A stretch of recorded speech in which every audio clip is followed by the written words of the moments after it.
जय श्री राम दोस्तों, कैसे हैं आप सब। आशा करता हूं कि बहुत ही प्रसन्न चित्त, स्वस्थ व मस्त होंगे। आज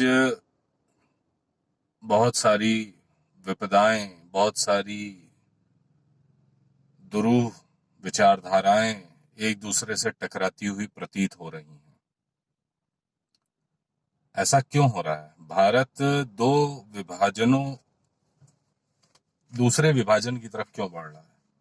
पहला विभाजन तो ये था कि जब भारत और पाकिस्तान अलग हुए, भारत खंडित हुआ, ये ज्योग्राफिकल डिस्ट्रीब्यूशन था, ये ज्योग्राफिकल बाइफरकेशन था धर्म के आधार पे। आज धर्म के आधार पे, जाति के आधार पे, विचारधारा के आधार पे हमें बांटा जा रहा है पुनः। ऐसा लग रहा है कि कोई बहुत ही भयंकर षड्यंत्र चल रहा है राष्ट्रवाद और सनातन के विरुद्ध। इसका पहला उदाहरण देखने को मिल रहा है। रिपब्लिक भारत नाम का एक चैनल है, उसके ऊपर काफी उठापटक चल रही है। तो ये उठापटक है क्या? ऐसा क्यों हो रहा है? इस पर अगर हम गौर डालते हैं तो हमको ये देखने को मिलता है कि रिपब्लिक मीडिया नेटवर्क या रिपब्लिक वर्ल्ड या आर भारत, ये बेसिकली एक फ्री टू एयर चैनल है, न्यूज चैनल है। इसके मालिकाना हक अर्नब गोस्वामी और चंद्रशेखर, जो एशिया नेट के माध्यम से एक को ओनर है। तो इनके ऊपर ये आक्षेप लगाया जाता है कि इन्होंने टीआरपी को खरीदा, लोगों को पैसे दे करके टीआरपी को खरीदा। टीआरपी के लिए ये 400-500 रुपए एक व्यक्ति को देते थे। वो अपना टेलीविजन लगातार इनके चैनल पे लगाए रखता था और ऐसा बहुत कुछ इन्होंने अलग अलग लोगों को पैसे दे करके कराया। चलिए, पहली दृष्टि में सुनने पे लगता है कि हाँ, वास्तव में हो सकता है, और ये अगर ऐसा हुआ है तो गलत है। पर एक बात ये नहीं समझ में आती कि 300-350 रुपए महीने का केबल टीवी का आप कनेक्शन लें, एयरटेल का लें, डिश टीवी लें या किसी का भी लें, 300-350 रुपए महीने का एवरेज आ ही जाता है। और भारत के विभिन्न राज्यों में, विभिन्न शहरों में लगभग ये आता है। तो 500 रुपए महीना प्राप्त करके 300-350 रुपए खर्च करके प्लस अब लगातार टीवी चलेगा तो बिजली का बिल भी कुछ ना कुछ 150 जाएगा ही जाएगा। तो इसमें आदमी बचाता कितना होगा? पर खैर, हो सकता है कि महाराष्ट्र सरकार को कुछ इसमें मिल गया हो, जो जहां तक हमारी बुद्धि नहीं जा रही है। फिर मैंने कहा कि मैं गौर करूं कि ये टीआरपी मीटर्स जो हैं, ये टीआरपी मीटर्स जहां जहां लगे हैं उनकी एक लिस्ट निकाली जाए। तो मेरा ज्ञान मेरा साथ छोड़ता दिखा है, क्योंकि मुंबई में मात्र टीआरपी चैनल्स के जो टीआरपी मीटर्स डिस्ट्रीब्यूट किए गए हैं भारतवर्ष में, उसका मात्र 2% ही है। तो 2% टीआरपी चैनल्स को मॉड्यूलेट करके फाइनेंशियली इतनी बम्पर जो टीआरपी है वो कैसे आ गई? अब इस इल्जाम के पीछे हवाला दिया गया बार्क का, BARC, यानी ब्रॉडकास्ट ऑडियंस रिसर्च काउंसिल। अब ब्रॉडकास्ट ऑडियंस रिसर्च काउंसिल ये क्या करती है? ये करती यह है कि जितने भी चैनल्स हैं उनकी टीआरपी को ध्यान में रखते हुए मॉनिटरिंग करती है कि कौन से चैनल के कौन से प्रोग्राम दर्शकों के द्वारा ज्यादा पसंद किए जा रहे हैं। अब इसके कॉन्स्टिट्यूशन पे हम ध्यान देते हैं कि ये कैसे बना। तो बार्क की 60% की जो हिस्सेदारी है वो तो आईबीएफ की है। बाकी 40%, 20-20% की इक्वल डिस्ट्रीब्यूशन है एडवर्टाइजर्स एजेंसीज की और advertising agencies association of India की। बार्क के चेयरमैन श्रीमान पुनीत गोयनका जी हैं। के माधवन इसके एमडी हैं, जो स्टार और डिज्नी इंडिया के भी एमडी हैं। इसके बोर्ड ऑफ डायरेक्टर्स में अगला नाम आता है सुनील कटारिया जी के, जो बिजनेस हेड हैं इंडिया एंड सार्क रीजन के गोदरेज कंज्यूमर प्रोडक्ट्स के।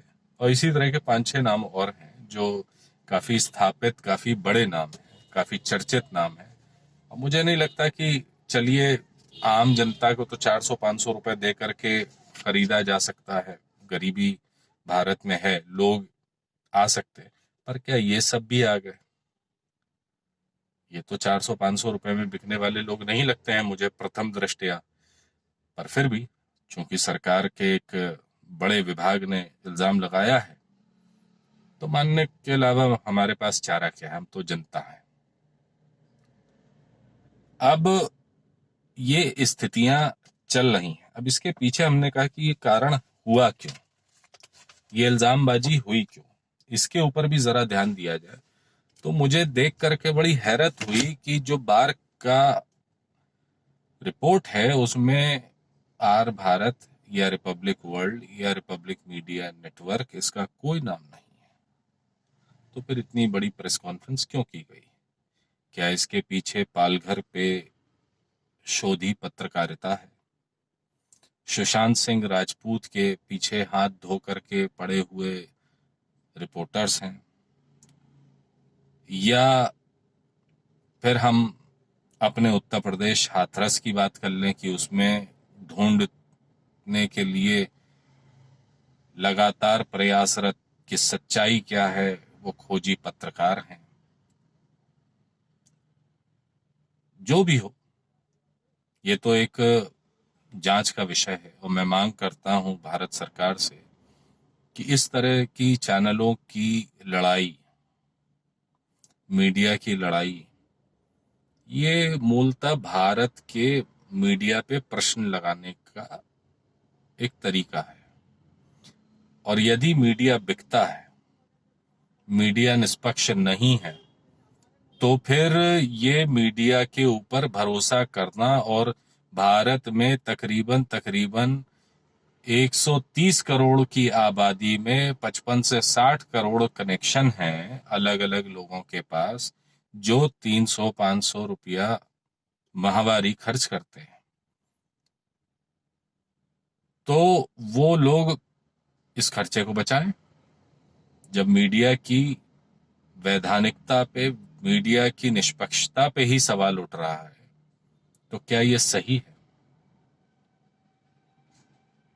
तो फिर हमारे लिए दूरदर्शन का वो पुराना जमाना क्या बेकार था कि दिन में एक बार खबरें, समाचार आ गए, एक चित्रहार देख लिया, कम से कम मानसिक सुकून तो आदमी के पास था। तो कृपया करके ये सभी लोग सब कुछ बंद करें, निष्पक्ष जांच की जाए इसकी।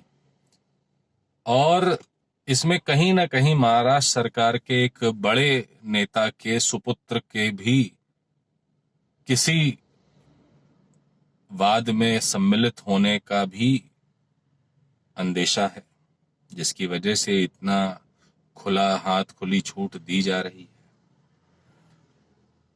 चीजें स्पॉन्सर की जा रही हैं, ऐसा